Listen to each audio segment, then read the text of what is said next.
Alrighty, y'all. Hope you're doing great. Welcome to the show. We're looking at the rise and the fall of the Volkswagen Beetle.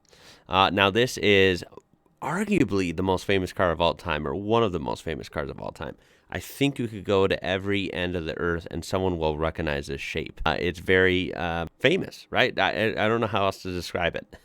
My first memories of this car was obviously in movies. It's in a lot of old movies, and particularly, at least from my American perspective, the Herbie movies were really big. And of course, Herbie being a Beetle, definitely a cool car that as a kid I freaking loved. Now, it's a car, sadly, I've never gotten to sit in. I've never gotten to drive. I would love to sit in and drive one of these. I would love to pick one up if I could find one really cheap, although I've never really looked. I should do that. Regardless, I do want to learn about it. I've never really taken the time to learn about them. All I know is that they're rear engine. I think they're known as being pretty tough and durable. At least I think I've heard that. And I would love to see some videos on it. So we're going to start with this one. This is from Insider. This will be linked in the description down below. Check this out. And of course, check out their channel. And this was suggested, at least I see, from Ahsoka on Discord. So thank you for that. Awesome stuff. Here we go. From its dark origins in Nazi Germany to the summer of love and the big screen, the Volkswagen Beetle is one of the most recognizable cars ever made. I agree. In its 81-year run, the quirky car sold 81 over years. 23 million units and left tread marks on 91 countries worldwide. Hold on. Some stats that immediately are blowing my mind here.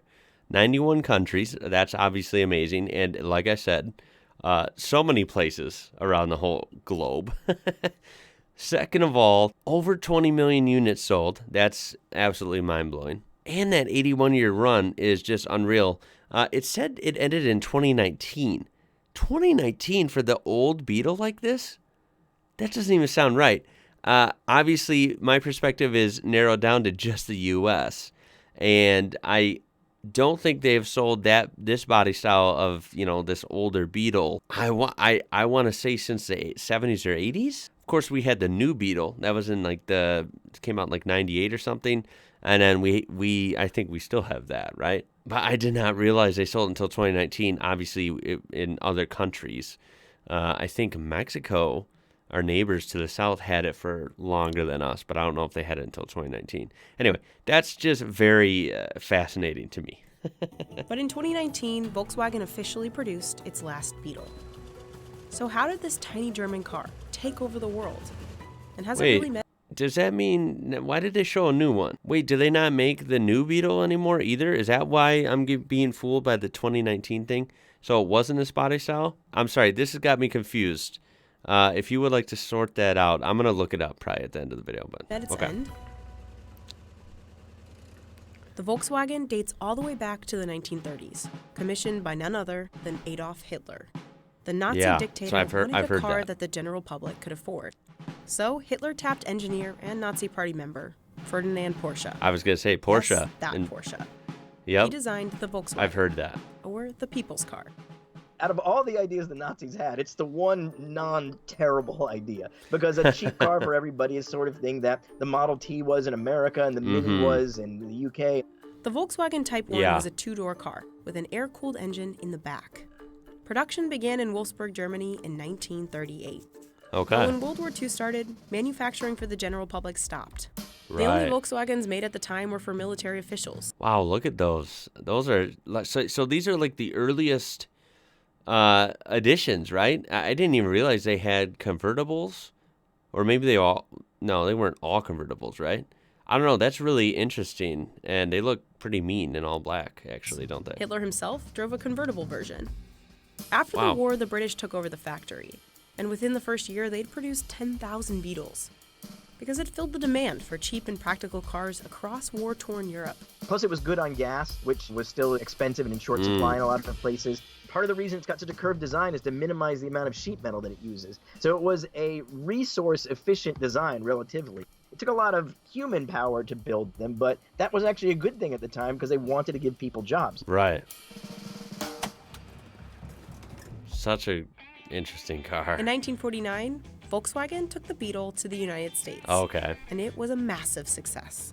Unlike the big, flashy cars popular of that era, right, with their chrome and fins, the Beetle's modest size and teardrop shape stood out. If you look at it Yeah, head it on, does. the biggest thing you'll notice It still stands out on the road today. You do see them even today, and they do stand out. It's kind of cool, especially nowadays with all these cars looking almost the same. We're in a weird era for cars, I would argue. These look fun. They really do. An average car of, like, say, the 50s or 60s, there's no big grille. It's not intimidating in any way. It's got big round headlights, like big friendly eyes. It wasn't aggressive. It wasn't trying to hurt you. It was your pal who was your car. Not only was it's cool though, isn't it? It was durable. At Volkswagen, we don't worry about how our car looks. We worry about how it works. They built the hell out of it. So many other car makers coming into America had problems with their cars just not being built to take the massive scale of America. The Beetle's engine was designed to be low revving. You could drive it flat out all day and it's not going to kill it. See, that's something that sounds cool. This is what people were telling me in the comments about the Citroen 2CV that I've recently been learning about. I'm interested to learn more about the Beetle because I feel like I'm obligated to. It's a very famous car that I haven't really taken the time to just dive into, so that's what I'm doing. But I like the idea of getting in and kind of driving it hard, right? It sounds weird because I drive pretty easy. I don't try to beat on my cars. But, you know, every once in a while, it's fun to punch it and let it breathe a little bit. The fact that you could drive these, you know, almost full throttle like all the time and not really be speeding and also not breaking the car in the process, straining it too hard is kind of a cool concept. That's why I think Beetles, it would be a fun daily driver. No one better catapulted the Beetle to success in the States than advertiser Bill Bernbach. His revolutionary 1959 ad campaign highlighted the Beetle's oddball features as its strengths. Those ads were very good at giving the car a kind of voice, right? It's as if the car is honest, the car is humble, and it's talking to you, the consumer, about these new values of conservation and of thinking small and taking into account broader kind of social issues even in your decision of what to purchase as a car. The campaign was a success. Volkswagen sales jumped 52% in the United States, as other European imports dropped 27%. Wow. And the misfit car was cemented as a symbol of the counterculture. If you drove a Beetle, on some level you were saying, I'm not taken in by all the excesses of capitalism or whatever. So it made sense that the hippies would gravitate to it. Yeah, definitely big hippie culture with the Beetle. I think that is synonymous. The lots of VWs, the Beetle, and then of course the Volkswagen vans or buses as they were called here. And it is interesting because at the time, America was just on fire, right? Everyone seemed to be doing really well. You know, it seemed like the norm was everyone wanted big, huge V8s and big, mean-looking muscle cars and big trucks and everything, right? And these big land yacht vehicles. It was a cool time, no doubt, just for cars in general. But the fact that this was able to succeed in a country that was obsessed with these big, flashy, big-engine cars is really, I think, impressive, right? Just from my perspective, in this country specifically. You know, I'm not surprised that this car would have done well in Europe, but the fact that it seemed to have a pretty good result in the U.S., I think, you know, being drastically different, I think speaks to how successful this car was over 81 years. So The Rise and the Fall is kind of an interesting title. I don't think this car really ever fell. You know, it theoretically can't last forever, right? So I don't think this car was a failure. I think this car was a success. Perfect for hippies. Definitely. It was the exact opposite of the cars their parents liked. Plus, it was easy to maintain, and it could last on those long California road trips. Yeah. America was changing from what did the government tell me, what is the truth, what do I believe in as a person, and the Beetle just threw a dart right into that place and magic. Not to mention it was cheap. A new Volkswagen Beetle in 1967 came in at $1,600. About $12,000 in today's money. A Ford Mustang would have cost you about $2,700. Or about $20,600 today. Wow. It was Isn't that weird how an $1,100 difference back then would be like an $8,000 or $9,000 difference now? Pretty wild. Either way, both those cars are pretty cheap though. Because nowadays you can't touch any nice cars, anything near that. I mean, all new cars it seems like are $40,000, $50,000. If you want something really nice, you know, $70,000, $80,000, it's ridiculous. It is crazy car prices. And I still think, from what I hear, that U.S. prices for cars are still one of the on the cheaper side. Some countries pay even more for a lot of cars. So I just think that's crazy. I feel like cars worldwide are super expensive right now. Honest, straightforward proposal. It had a great price. It didn't overpromise anything. It promised exactly what it was capable of doing. And that's why it caught on. And then Hollywood stepped in. Yeah. Introducing Herbie the Love Bug in 1968. I told you. Mind of his own makes Herbie I gotta watch those again. It's been years.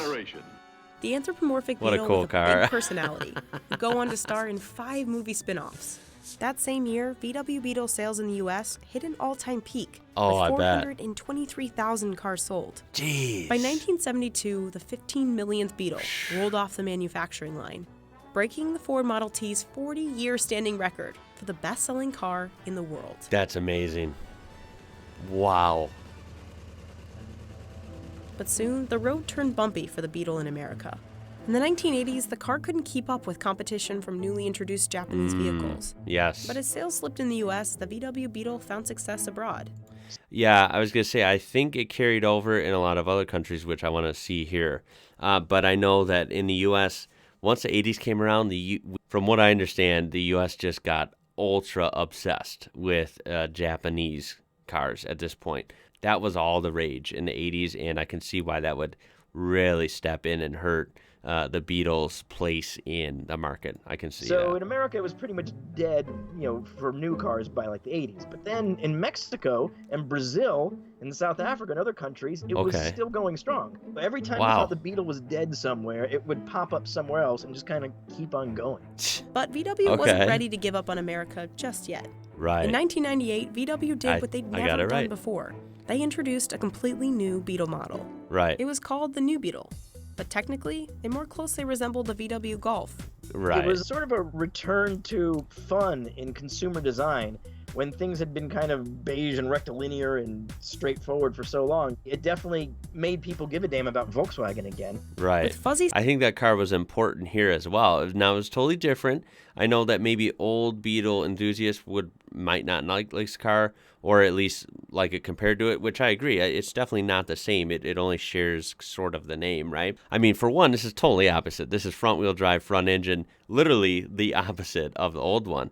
But I do like this as well. If I were to pick one, of course, I'd pick the old one. It's not a car I'd personally, seek out to buy. It is a car theoretically I would like to drive. I mean, some of them look, pretty nice. Steering wheels and candy colors. The car was a nostalgic throwback. And it worked. Kind of. When you bring it back now 30, 40-ish years later, obviously a lot of competition. We were getting 100,000 units versus getting, 400, 450,000 units back in the 60s. So clearly the market had changed, but it was the right call because honestly it put a shot in the arm for the entire brand. And then in 2015, Dieselgate happened. The scandal revealed Volkswagen had cheated on emission tests on their diesel models, including the Beetle. The company paid over $30 billion to settle the case in 2018. Wow. Did it have an impact? Absolutely. And the reason it impact is we broke the trust. And if you look at what the singular thing the Beetle was so fantastic at, trust. It took millions and millions of families to school across America, to Woodstock, on. And the fact that this fiasco broke that trust is absolutely the most unsettling thing. And the Beetle's final lap was not far behind. By 2018, the Beetle made up just 4% of VW sales. Jeez, I didn't know it was that low by then. Even with a worldwide fandom and iconic status, the Beetle just wasn't selling new units anymore. In 2018, Volkswagen announced it was ending production of its storied car. I guess I totally missed that. I'm usually up on, car news.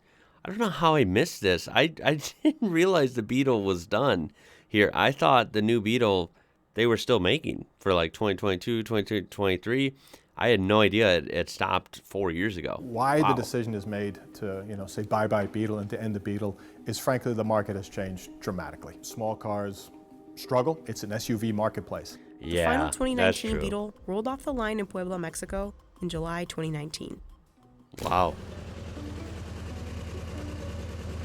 After 8 decades, worldwide success and arguably legendary status, has the Volkswagen Beetle really hit the end of the road? I don't really buy it. I kind of believe we're going to see another version of the Beetle down the road, and it's probably going to be an MEB electric Beetle at some point. Yeah, I can see that. Not to. Why wouldn't they do it?